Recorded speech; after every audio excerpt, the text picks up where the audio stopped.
Hey, church family. Excuse me. Welcome to today's word from the Word, and I wanted to continue our usual method of following up on last week's message. We were looking at 1 Corinthians chapter 7, verses 1 through 11, and it was interesting because in that we talked about how great relationships are not convenient; they are committed. In other words, so many people get involved in what I would call alliances more than relationships. Relationships accept the good and the bad, and they're committed to the other person, regardless of where they are. What their struggles are, they're still for them. It doesn't mean they endorse those struggles or those problems, but they're committed to them. That goes for marriages, it goes for friendships, it goes for relationships.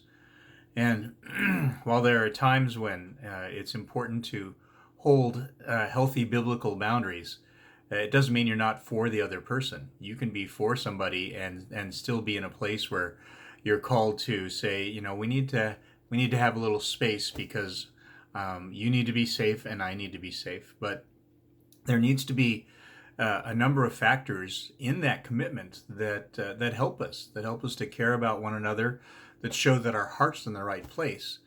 So to be committed, I think we need to be compassionate.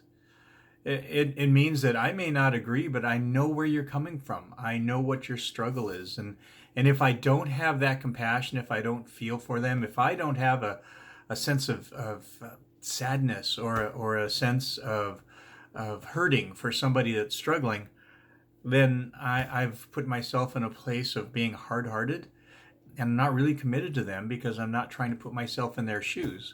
I might put myself in their shoes and say, yeah, we're still headed the wrong direction, but you know what? I'm going to be one who tries to understand how you feel, but also hold you accountable for your actions.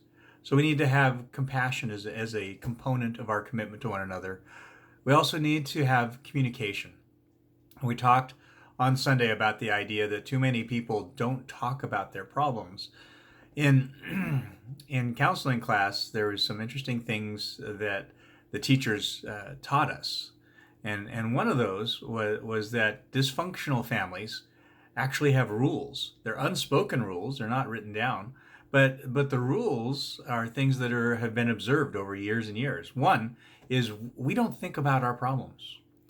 Number two, we don't talk about our problems. And number three, we don't have feelings about our problems. All of it is a matter of suppression. It's putting those things away and saying we're not going to deal with the hard stuff. And if you don't deal with the hard stuff, you'll never get better. You need to be able to have discussion. You might end up in a place of having differing opinions or disagreement, and you can have honor and respect for one another in those areas. But if you don't talk about what they are, then you end up being bitter. And Hebrews tells us very clearly in chapter 12 that a root of bitterness grows up and divides us. It threatens our unity in our relationship, and in our families, and in our communities, and certainly in our church.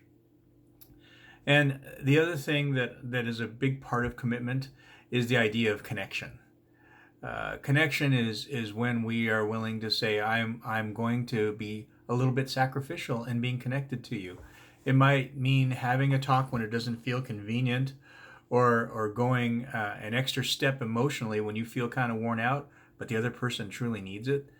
That's connection. Connection is also authentic. It means that I share my heart. A good relationship in which we're committed to one another works two ways. And many of us have been in relationships where we feel that we're doing all the work and the other person is just sucking the life out of us. That's a relationship that needs some correction. And correcting it means having a talk that says, a relationship is a two-way street. And so we need to be able to talk to each other and give to one another and be sacrificial toward one another. That's all part of being in a committed relationship.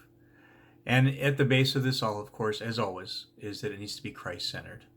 That a committed relationship within the realm of the church between brothers and sisters, husbands and wives, between fellow believers, is one where we look for the heart of Christ so that we can have the mind and the actions of Christ as we live out love towards one another. So I pray that we would be committed people, committed to Christ first and foremost, and that should naturally point us towards being committed towards one another. So let's be committed in our relationships. Let's show the love of Christ by how we act and what we think and what we do. God bless you. Have a great rest of the day.